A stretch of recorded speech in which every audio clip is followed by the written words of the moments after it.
दोस्तों, स्वागत है आप सभी का हमारे इस YouTube चैनल आशीष क्लासेस 2.0 में। आज हम देखेंगे क्लास 10th का हिंदी का पहला चैप्टर, जिसका नाम है श्रम विभाजन और जाति प्रथा। देखिए, ये जो चैप्टर है यह क्लास 10th का यानी कक्षा 10वीं के छात्रों के लिए है। और ये जो संस्कृत पढ़ते हैं, जो छात्र संस्कृत पढ़ते हैं, उन्हीं छात्रों के लिए ये जो है हिंदी का है ऑब्जेक्टिव है। ठीक है, हिंदी का पहला चैप्टर है जिसका नाम है श्रम विभाजन और जाति प्रथा। आप स्क्रीन पर देख सकते हैं यहाँ पर श्रम विभाजन और जाति प्रथा। यह क्लास 10th का पहला चैप्टर है हिंदी का। और इस चैप्टर से जितना भी ऑब्जेक्टिव बनने वाला है, जितना भी बोर्ड एग्जाम में आपके पूछा जाता है प्रश्न, मैं उन सारे ऑब्जेक्टिव को इस वीडियो में डिस्कशन करने वाला हूँ। ठीक है, और ये जो देख सकते हैं आप सभी, पाठ्य पुस्तक गोधली भाग 2।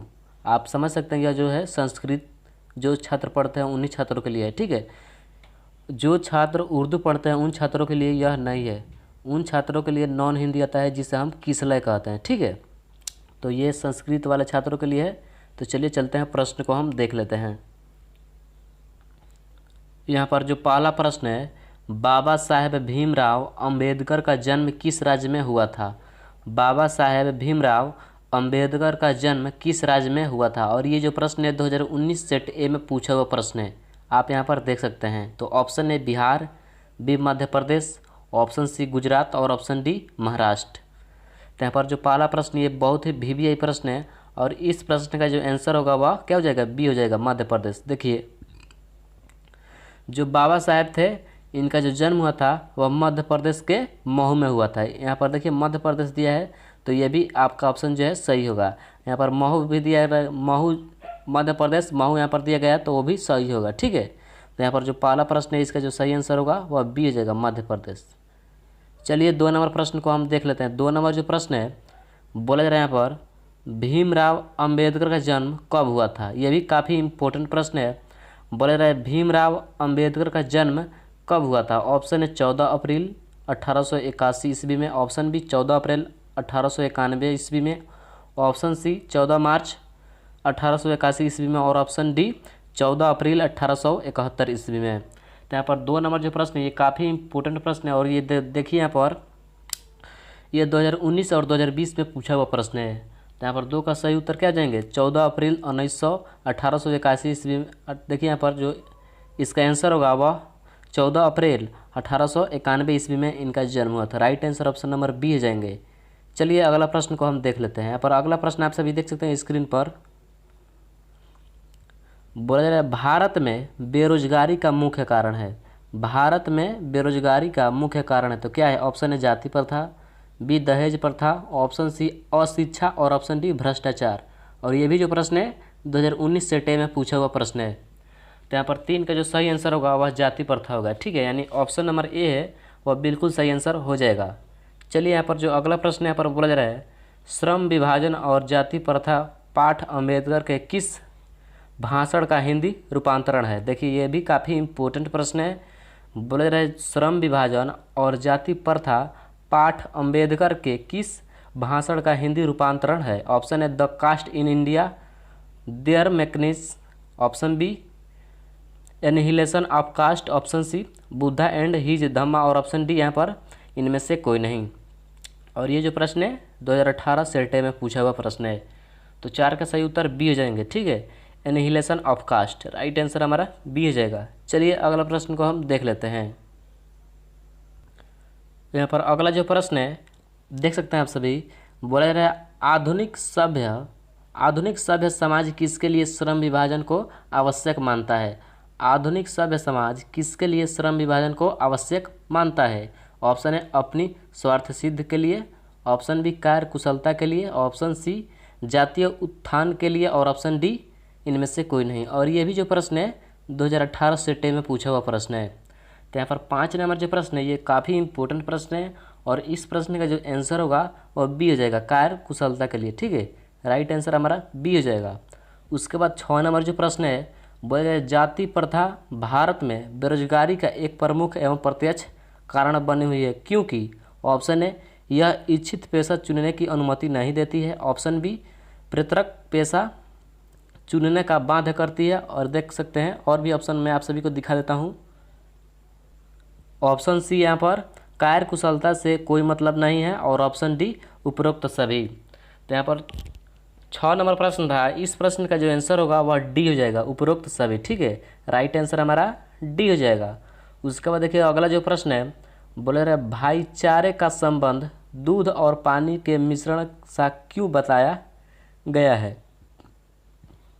भाईचारे का संबंध दूध और पानी के मिश्रण सा क्यों बताया गया है। ऑप्शन है एक दूसरे के पूरक हैं, बी एक दूसरे को अलग करते हैं, ऑप्शन सी दोनों में कोई संबंध नहीं है, और ऑप्शन डी इनमें से कोई नहीं। तो यहाँ पर इस प्रश्न का जो आंसर होगा वह ए हो जाएगा, एक दूसरे का पूरक है। राइट आंसर हमारा ए हो जाएगा। उसके बाद जो 8 नंबर प्रश्न है, बोल रहे हैं जाति प्रथा क्या निर्धारण करती है। जाति प्रथा क्या निर्धारण करती है। ऑप्शन है पेशा, बी दिनचर्या, सी व्यापार, और ऑप्शन डी कुछ नहीं। ठीक है, तो 8 नंबर प्रश्न जो है, इस प्रश्न का जो आंसर होगा वह ए हो जाएगा, पेशा। ठीक है, जाति प्रथा एक निर्धारण करती है तो पेशा निर्धारण करती है। राइट आंसर हमारा ए हो जाएगा। दोस्तों अभी तक इस वीडियो को लाइक नहीं किए तो एक लाइक जरूर करें, क्योंकि आपका एक लाइक हमें नेक्स्ट वीडियो बनाने का मोटिवेट करता है। ठीक है, तो लाइक करना वीडियो को नहीं भूलिएगा, लाइक जरूर करें। और साथ ही चैनल पर पहली बार विजिट किए तो चैनल को भी सब्सक्राइब कर लें, और बगल में बेल आइकन को प्रेस करें, ताकि आप सभी को जो है इसी प्रकार का रेगुलर वीडियो मिलता रहे। ठीक है, चलिए अगला प्रश्न को हम देख लेते हैं। यहाँ पर अगला प्रश्न जो है आप स्क्रीन पर देख सकते हैं, बोला जा रहा है श्रम विभाजन निश्चय की सभ्य समाज की डैश है। श्रम विभाजन निश्चय ही सभ्य समाज की डैश है। ऑप्शन है दोष, बी पखंड, ऑप्शन सी गुण, और ऑप्शन डी आवश्यकता। ठीक है, तो यहाँ पर इस प्रश्न का जो आंसर होगा वह आवश्यकता है। ठीक है, राइट आंसर हमारा डी हो जाएगा, आवश्यकता। देखिए श्रम विभाजन निश्चय ही सभ्य समाज की यहाँ पर आवश्यकता भराएगा, यानी ऑप्शन नंबर जो डी है हमारा बिल्कुल सही आंसर हो जाएगा। उसके बाद जो अगला प्रश्न है, बोला जा रहा है किसने श्रम विभाजन के नाम पर श्रम को विभाजित कर दिया। किसने श्रम विभाजन के नाम पर श्रम को विभाजित कर दिया। ऑप्शन है संविधान ने, बी सरकार ने, ऑप्शन सी सभ्य समाज ने, और ऑप्शन डी धर्म ने। तो 10 का सही उत्तर सी हो जाएंगे, सभ्य समाज ने। ठीक है, राइट आंसर हमारा सी हो जाएगा, सभ्य समाज ने। चलिए अगला जो प्रश्न है यहाँ पर देख सकते हैं आप सभी, बोला जा रहा है लोकतंत्र मूलतः सामूहिक जीवन चर्चा की एक रीति तथा समाज में सम्मिलित अनुभवों के आदान प्रदान का नाम है। यह किनकी उक्ति है। ये भी काफ़ी इम्पोर्टेंट प्रश्न है। देखिए बोला जा रहा है यहाँ पर लोकतंत्र मूलतः सामूहिक जीवन चर्या की एक रीति तथा समाज में सम्मिलित अनुभवों के आदान प्रदान का नाम है। यह किनकी उक्ति है। ऑप्शन है Mahatma Gandhi, B Bhimrao Ambedkar, option C Namvar Singh, और ऑप्शन डी ललन सिंह यादव। ठीक है, ललन सिंह यादव। तो यहाँ पर 11 नंबर जो प्रश्न है, इस प्रश्न का जो आंसर होगा वह बी हो जाएगा, doctor Bhimrao Ambedkar. Right answer हमारा बी हो जाएगा। उसके बाद जो अगला प्रश्न यहाँ पर बोला जा रहा है, भारतीय संविधान का निर्माता कहकर किन्हें श्रद्धांजलि आपूर्ति की जाती है।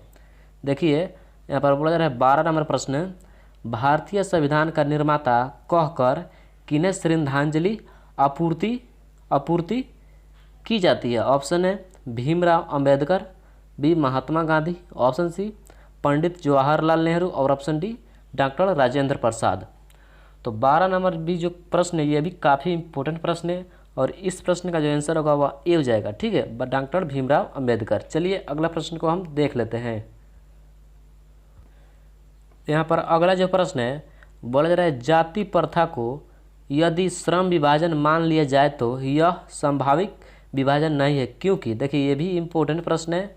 बोला जा रहा है जाति प्रथा को यदि श्रम विभाजन मान लिया जाए तो यह संभाविक विभाजन नहीं है, क्योंकि ऑप्शन है यह मनुष्य की रुचि पर आधारित नहीं है, बी यह सामाजिक परंपरा पर आधारित नहीं है, ऑप्शन सी यह व्यक्ति की कार्य कुशलता पर आधारित है, और ऑप्शन डी इनमें से कोई नहीं।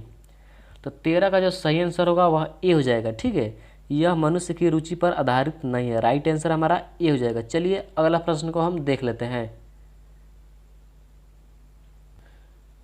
यहाँ पर अगला जो प्रश्न है, बोला जा रहा है श्रम विभाजन और जाति प्रथा के निबंध के लेखक हैं। ये देखिए जो ये भी इम्पोर्टेंट प्रश्न है।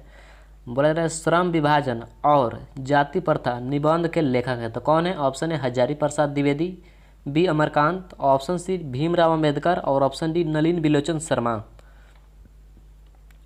तो इस प्रश्न का जो आंसर होगा वह सी हो जाएगा, भीमराव अंबेडकर। देखिए जो श्रम विभाजन इस चैप्टर के जो लेखक हैं वह भीमराव अंबेडकर हैं।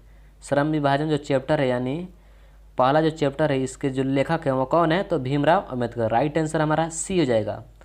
उसके बाद यहाँ पर अगला जो प्रश्न है बोला जा रहा है भीमराव अंबेडकर का निबंध है। भीमराव अंबेडकर का निबंध है, ऑप्शन है नागरी लिपि, बी श्रम विभाजन और जाति प्रथा, ऑप्शन सी 20 के दांत और ऑप्शन डी बहादुर। तो देखिए ये जो चार हैं ये चैप्टर का नाम है, ठीक है। इनमें से बोला जाए जो भीमराव अंबेडकर लिखे हैं वह कौन सा इनमें से निबंध है, ठीक है। तो यहाँ पर जो 15 नंबर प्रश्न का जो सही आंसर होगा वह बी हो जाएगा। श्रम विभाजन जाति प्रथा जो चैप्टर है यानी जो पार्ट है इसे जो लिखे हैं वह भीमराव अंबेडकर ने लिखे हैं, इसलिए राइट आंसर हमारा बी हो जाएगा। उसके बाद अगला जो प्रश्न है बोला जा रहा है भीमराव अंबेडकर की मृत्यु कब हुई? भीमराव अंबेडकर की मृत्यु कब हुई? ऑप्शन है 1956 ईस्वी, बी 1958 ईस्वी, ऑप्शन सी 1961 ईस्वी और ऑप्शन डी 1963 ईस्वी। तो यहाँ पर 16 नंबर काफ़ी इंपॉर्टेंट प्रश्न है और इस प्रश्न का जो आंसर होगा वह 1956 ईस्वी यानी ऑप्शन नंबर ए हमारा बिल्कुल सही आंसर हो जाएगा। चलिए अगला प्रश्न को हम देख लेते हैं। अगला जो प्रश्न है बोला रहा है the caste in India their mechanism के लेखक हैं। The caste in India their mechanism के लेखक हैं, तो कौन है? ऑप्शन है Mahatma Gandhi, B Vinoba Bhave, option C Bhimrao Ambedkar और ऑप्शन डी ज्योतिबा फुले। तो इस प्रश्न का जो आंसर होगा वह सी हो जाएगा, Bhimrao Ambedkar. The caste in India their mechanism के लेखक कौन है? तो doctor Bhimrao Ambedkar. Right answer हमारा सी हो जाएगा। उसके बाद अगला जो प्रश्न है बोला रहे भीमराव अंबेडकर के चिंतन और रचनात्मक के प्रेरक थे। भीमराव अंबेडकर के चिंतन और रचनात्मक के प्रेरक थे, तो कौन थे? ऑप्शन है Kabir, B Buddha, option C Jyotiba Phule और ऑप्शन डी उपरोक्त सभी। तो इस प्रश्न का जो आंसर होगा वह डी हो जाएगा, उपरोक्त सभी। देखिए जो भीमराव अंबेडकर के चिंतन थे वह कबीर भी थे, बुद्ध भी थे और यहाँ पर ज्योतिबा फुले थे, इसलिए जो हमारा आंसर होगा वह डी हो जाएगा, उपरोक्त सभी। यहाँ पर अगला जो प्रश्न है बोला जा रहा है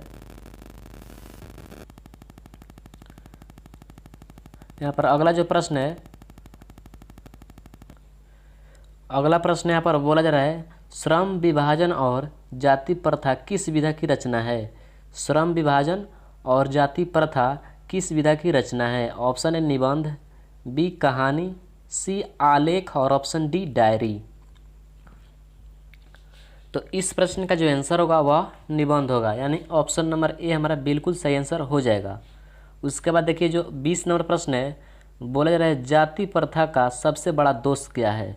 जाति प्रथा का सबसे बड़ा दोष क्या है? ऑप्शन है लिंग निर्धारण करना, बी पेशे का निर्धारण करना, सी संस्कार का निर्धारण करना और ऑप्शन डी इनमें से कोई नहीं। तो 20 का सही आंसर होगा पेशे का निर्धारण करना। राइट आंसर हमारा बी हो जाएगा, ठीक है। चलिए अगला प्रश्न को हम देख लेते हैं। यहाँ पर अगला जो प्रश्न है बोला जा रहा है आर्थिक पहलू से भी जाति प्रथा डैश है। आर्थिक पहलू से भी जाति प्रथा डैश है, तो ऑप्शन है लाभदायक, बी हानिकारक, सी अनुकूल और ऑप्शन डी इनमें से सभी। और ये जो प्रश्न है देख सकते हैं आप सभी 2019 सेट सी में पूछा हुआ प्रश्न है। तो इस प्रश्न का जो आंसर होगा वह बी हो जाएगा, हानिकारक है। आर्थिक पहलू से भी जाति प्रथा हानिकारक है। राइट आंसर हमारा बी हो जाएगा। उसके बाद यहाँ पर जो अगला प्रश्न है बोला जा रहा है मूक नायक क्या है? मूक नायक क्या है? ऑप्शन है अखबार, बी पत्रिका, सी पुस्तक और ऑप्शन डी कहानी संग्रह। तो 22 का सही आंसर होगा क्या हो जाएगा? पत्रिका, यानी ऑप्शन नंबर बी हमारा बिल्कुल सही आंसर हो जाएगा। देखिए मूक नायक जो है वह पत्रिका है। राइट आंसर हमारा बी हो जाएगा। उसके बाद अगला जो प्रश्न है बोल रहे हैं डॉक्टर अंबेडकर ने किस पत्रिका का संपादन किया? डॉक्टर अंबेडकर ने किस पत्रिका का संपादन किया? ऑप्शन है उज्ज्वल भारत, बी उड़ता भारत, सी बहिष्कृत भारत और ऑप्शन डी पुरस्कृत भारत। ठीक है, तो 23 नंबर जो प्रश्न है, इस प्रश्न का जो सही आंसर होगा वह क्या हो जाएगा? बहिष्कृत भारत। राइट आंसर हमारा सी हो जाएगा। देखिए, जो डॉक्टर अंबेडकर जो थे वह बहिष्कृत पत्रिका का संपादन किए थे। राइट आंसर हमारा सी हो जाएगा, बहिष्कृत। चलिए अगला प्रश्न को हम देख लेते हैं। यहाँ पर अगला जो प्रश्न है, बोला जा रहा है डॉक्टर अंबेडकर का वाणिज्यमय हिंदी के कितने खंडों में प्रकाशित हो चुकी है? डॉक्टर अंबेडकर का वाणिज्यमय हिंदी के कितने खंडों में प्रकाशित हो चुकी है? ऑप्शन है 15 खंडों में, बी 17 खंडों में, ऑप्शन सी 19 खंडों में और ऑप्शन डी 21 खंडों में। तो इस प्रश्न का जो आंसर होगा वह 21 खंडों में हो जाएगा, यानी ऑप्शन नंबर डी हमारा बिल्कुल सही आंसर हो जाएगा। अगला जो प्रश्न है, बोला जा रहा है आधुनिक सभ्य समाज में कार्यकुशलता के लिए किसे आवश्यक मानता है? देखिए, बोला जा रहा है आधुनिक सभ्य समाज में कार्यकुशलता के लिए किसे आवश्यक मानता है? ऑप्शन है श्रम विभाजन, बी धन विभाजन, ऑप्शन सी जन विभाजन और ऑप्शन डी जाति विभाजन। तो 25 नंबर काफ़ी इंपॉर्टेंट प्रश्न है और इस प्रश्न का जो आंसर होगा वह श्रम विभाजन होगा। राइट आंसर हमारा ए हो जाएगा। आधुनिक सभ्य समाज में कार्यकुशलता के लिए किसे आवश्यक मानता है? तो श्रम विभाजन को। राइट आंसर हमारा ए हो जाएगा। चलिए अगला जो प्रश्न है उसे हम देख लेते हैं। अगला जो प्रश्न है यहाँ पर देख सकते हैं आप सभी, बोल रहे हैं डॉक्टर अंबेडकर के पिता का नाम क्या था? ये भी काफ़ी इंपॉर्टेंट प्रश्न है। देखिए, जो अंबेडकर थे उनका जो जन्म स्थान पूछेगा और उनका जन्म कब हुआ था ये भी पूछ सकता है और उनका मृत्यु कब हुआ था ये भी पूछ सकता है। ठीक है, तो आप इन पर ध्यान दीजिएगा। बोला जा रहा है डॉक्टर अंबेडकर के पिता का नाम क्या था? ये काफ़ी इंपॉर्टेंट प्रश्न है। बोला जा रहा है डॉक्टर अंबेडकर के पिता का क्या नाम था? ऑप्शन है Ramdev Sakpal, B Ramji Sakpal, option C Ramkishun Sakpal और ऑप्शन डी राधे राम सकपाल। ठीक है, तो 26 नंबर काफ़ी इंपॉर्टेंट प्रश्न है और इस प्रश्न का जो आंसर होगा वह रामजी सकपाल होगा, यानी ऑप्शन नंबर बी है हमारा बिल्कुल सही आंसर हो जाएगा। उसके बाद देखिए जो 27 नंबर प्रश्न है, बोला जा रहा है जाति प्रथा का श्रम विभाजन मनुष्य की डैश पर निर्भर नहीं रहता। जाति प्रथा का श्रम विभाजन मनुष्य की डैश पर निर्भर नहीं रहता है। ऑप्शन है स्वेच्छा, बी रुचि, सी कार्यकुशलता और ऑप्शन डी उपरोक्त सभी। तो 27 नंबर जो प्रश्न है ये भी इम्पोर्टेंट प्रश्न है और इस प्रश्न का जो आंसर होगा यह उपरोक्त सभी। देखिए यहाँ पर जो डैश है इनमें यह तीनों भरा जा सकता है। राइट आंसर हमारा जो होगा वह डी हो जाएगा, उपरोक्त सभी। चलिए अगला प्रश्न को हम देख लेते हैं। अगला प्रश्न आप सभी देख सकते हैं। बोला जा रहा है अंबेडकर के अनुसार आदर्श समाज किस पर आधारित होगा? अंबेडकर के अनुसार आदर्श समाज किस पर आधारित होगा? ऑप्शन है स्वतंत्रता, बी समता, ऑप्शन सी भ्रातृत्व और ऑप्शन डी उपरोक्त सभी। तो 28 नंबर ये भी इम्पोर्टेंट प्रश्न है और इस प्रश्न का जो आंसर होगा वह डी हो जाएगा, उपरोक्त सभी। उसके बाद अगला जो प्रश्न है, बोला जा रहा है जाति प्रथा मनुष्य को जीवन भर के लिए डैश के बांध देती है। देखिए डैश में बांध देती है। बोला जा रहा है जाति प्रथा मनुष्य को जीवन भर के लिए डैश में बांध देती है। तो ऑप्शन है एक पेशे में, बी भाईचारे में, सी समता के सूत्र में और ऑप्शन डी इनमें से कोई नहीं। तो इस प्रश्न का जो आंसर होगा वह एक पेशे में बांध देती है। राइट आंसर हमारा ए हो जाएगा। ठीक है, उसके बाद 30 नंबर काफ़ी इंपॉर्टेंट प्रश्न है। बोला जा रहा है हिंदू धर्म की जाति प्रथा किसे अनुमति नहीं देती है?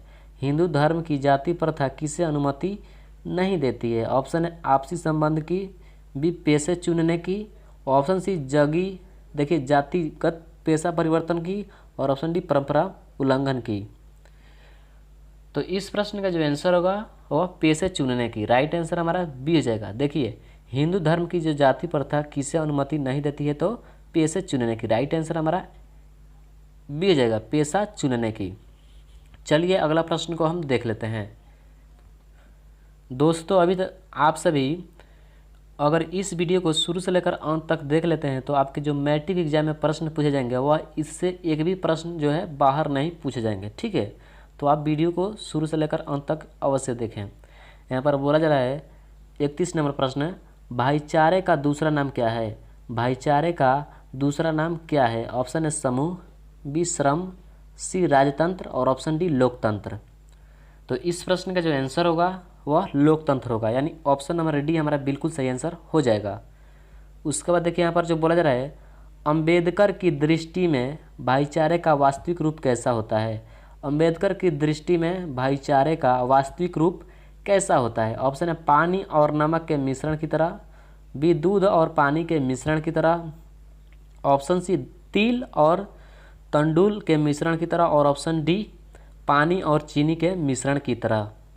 तो आप सभी को इसका आंसर पता चल गया होगा और इसका जो आंसर होगा वह दूध और पानी के मिश्रण की तरह। अंबेडकर की दृष्टि में भाईचारे का वास्तविक रूप कैसा होता है? तो दूध और पानी के मिश्रण की तरह। राइट आंसर हमारा बी हो जाएगा। चलिए अगला प्रश्न को हम देख लेते हैं। यहाँ पर अगला जो प्रश्न है बोला जा रहा है, अंबेडकर बेरोजगारी का प्रमुख और प्रत्यक्ष कारण किसे मानते हैं? अंबेडकर बेरोजगारी का प्रमुख और प्रत्यक्ष कारण किसे मानते हैं? ऑप्शन है अशिक्षा को, बी जनसंख्या को, सी जाति प्रथा को और ऑप्शन डी उद्योग धंधों की कमी को। तो इस प्रश्न का जो आंसर होगा वह जाति प्रथा होगा, यानी राइट आंसर हमारा सी हो जाएगा। जाति प्रथा को जो है अंबेडकर जो है वह बेरोजगारी मानते हैं। राइट आंसर हमारा सी हो जाएगा। उसके बाद देखिए 34 नंबर काफ़ी इंपॉर्टेंट प्रश्न है। बोला जा रहा है, अंबेडकर की दृष्टि में आदर्श समाज कैसा होना चाहिए? अंबेडकर की दृष्टि में आदर्श समाज कैसा होना चाहिए? ऑप्शन है जिसमें स्वतंत्रता, समानता और भ्रातृत्व का भाव हो, ऑप्शन बी जिसमें सभी धनी हो और ऑप्शन सी जिसमें सभी शिक्षित हो और ऑप्शन डी जिसमें सभी स्वस्थ हो। तो 34 नंबर ये भी इंपॉर्टेंट प्रश्न है और इस प्रश्न का जो आंसर होगा वह बी हो जाए, ए हो जाएगा। ठीक है, जिसमें स्वतंत्रता, समान और भ्रातृत्व का भाव हो। राइट आंसर हमारा ए हो जाएगा। चलिए अगला प्रश्न को हम देख लेते हैं। यहाँ पर अगला जो प्रश्न है बोला जा रहा है, आदर्श समाज स्वतंत्रता, समानता, भ्रातृत्व पर आधारित होगा किसने कहा? देखिए ये प्रश्न जो है अभी आया था। बोला जा रहा था, बोला गया यहाँ पर ये प्रश्न, आदर्श समाज स्वतंत्रता, समानता, भ्रातृत्व पर आधारित होगा किसने कहा? ऑप्शन है Max Muller, B Bhimrao Ambedkar, C Birju Maharaj और ऑप्शन डी अगेन। तो 35 नंबर प्रश्न ये काफ़ी इंपॉर्टेंट प्रश्न है और इस प्रश्न का जो आंसर होगा वह भीमराव अंबेडकर होगा, यानी 35 नंबर जो प्रश्न है इस प्रश्न का जो आंसर होगा वह बी हो जाएगा। ठीक है, भीमराव अंबेडकर ने यह बात कहा था कि आदर्श समाज स्वतंत्रता, समानता, भ्रातृत्व पर आधारित होगा। ठीक है, राइट आंसर हमारा बी हो जाएगा। ये किसने कहा था? तो भीमराव अंबेडकर ने। चलिए इस चैप्टर का लास्ट ऑब्जेक्टिव बोला जा रहा है, भीमराव अंबेडकर ने किस प्रथा को आर्थिक पहलू से खतरनाक माना है? भीमराव अंबेडकर ने किस प्रथा को आर्थिक पहलू से खतरनाक